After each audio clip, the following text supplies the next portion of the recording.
Good morning, online learners for 5th grade. This is our second attempt at this video. The first time the video froze at 2 minutes and 28 seconds. So I was just saying in the first video that if you're at home without a textbook, watch the video because I'm going to read the textbook to you. If for some reason we all end up at home, Mondays will change to a website because we don't have enough textbooks to send home. This is the lesson right here, guys. And it looks like the clock is still working. Building up Earth's surface. Forces such as deposition and volcanic activity build up Earth's surface features. Deposition. Have you seen waves gently lapping at a sandy beach? Waves are part of the reason that beaches have sand. Ocean waves and currents drop sand on a beach in a process called deposition. Deposition is the dropping or releasing of sediments that have been moved from one place to another. Sand is sediment made from rocks or shells that have been ground into fine grains. Both erosion and deposition are gradual processes. However, erosion is a destructive force, meaning that it wears down the land. Deposition is a constructive force, meaning that it builds up the land. Wind sweeps sand into sand dunes. Sand dunes are sediment deposits that form on the inland parts of beaches. And there's what that looks like. I'll do a check on the video and it is still running. Guys, let's all try to stay quiet while we make the video. And our computer should be closed right now. You're just listening as I read. Deposition helps create a variety of surface features. Several of these features occur as part of river systems. Recall that the source of a river is usually inland at some high elevation. The water flows downhill, swiftly at first, picking up sediment. At the mouth of the river, the water usually empties into a large body of water such as a lake or ocean.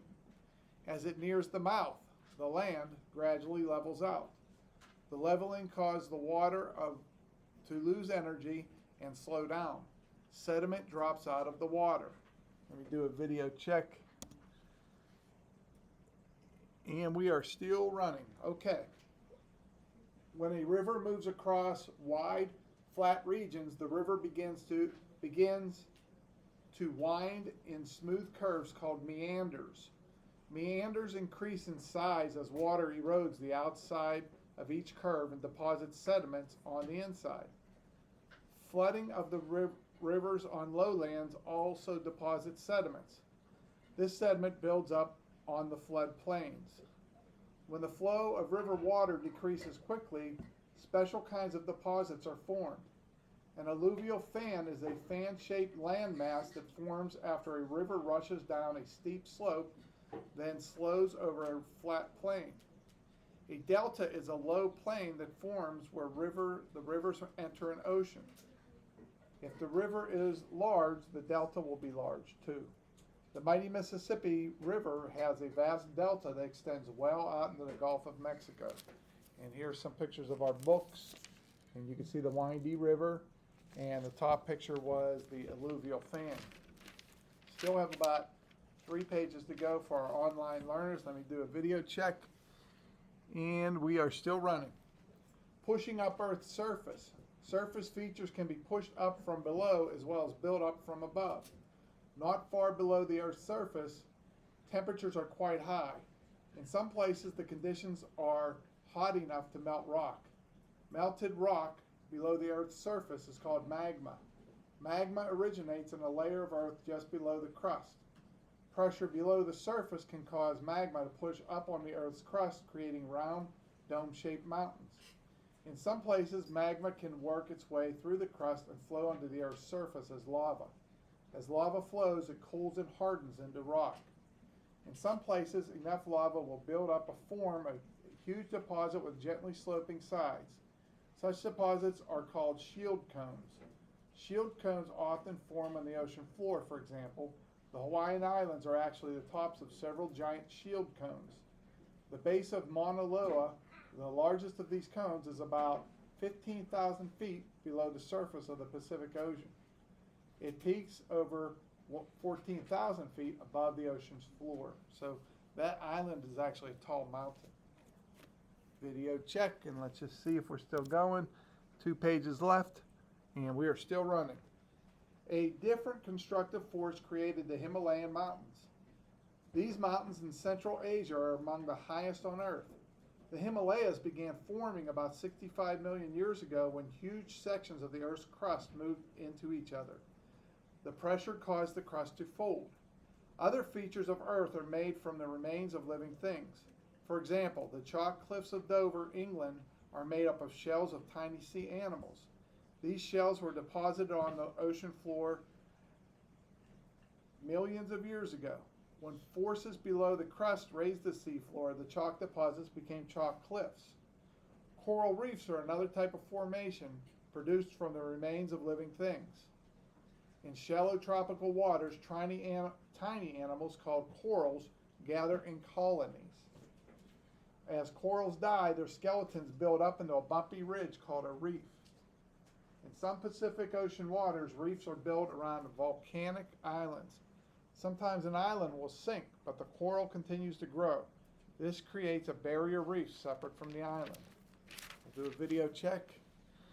And we are good, and we have one more page to go. Glacial deposits. Thousands of years ago, snow fell year-round over large areas of Asia, Europe, and North America. Over time, the weight of the snow from the top added pressure below. Suddenly, the snow turned to ice. Glaciers were formed. The ice in some of these glaciers was almost 1,000 meters thick. The ice's weight became so great that it pushed and dented the land. These moving masses of ice were tremendous forces of erosion. Huge amounts of soil and rock were pushed ahead of the ice and carried along in the glacier's bottom layers. After thousands of years, the ice began to melt. The glaciers reached their present position about 11,000 years ago. As the ice melted, it left behind a changed landscape. The rock material deposited by the glacier is known as till. Till may be silt, sand, gravel, boulders, or sharp rocks. Some till is picked up as a glacier scrapes Earth's surface. The glacier drags till along its icy base. A glacier also deposits till at its front or snout. Such deposits are called moraines. Long Island, New York, is a terminal moraine left when the last ice sheet melted. The melting water carried sand and clay away from the snout. Today, the southern portion of Long Island is sandy, while the northern portion is rocky. Streams flowing through the tunnels and melted glaciers deposited sand, gravel, and ridges too. These winding ridges are called eskers. So let's do a quick video check. And we are at 8 minutes, and I just wanted to say to our online learners, that's the book. That's all the information from the book. And everything from the quiz is there. A much shorter version, we all know, is the study guide. The study guide will help you with the quiz. So if you don't have a book, don't panic. Just watch the video again. But really, if I was studying for the quiz, I would read the study guide. That's very specific, just the facts, just what you need. This is all very good information, and the websites this week support this information. So that's another good resource for getting facts for the quiz. Does anybody have any questions? Okay, on the last page, there are review questions, and I am going to give the people here at school the option of either catching up on journal entries from last week, doing any quizzes that might be missing from last week, or doing these review questions, reading them, seeing if they can find the answers. That's what we're going to do to finish class. So at home, you could also review those questions. That will help you prepare for the quiz. Let me do a video check. And we are running, we're right around 9 minutes, and I'm going to say goodbye to online learners, and we'll see you tomorrow. Everybody say goodbye.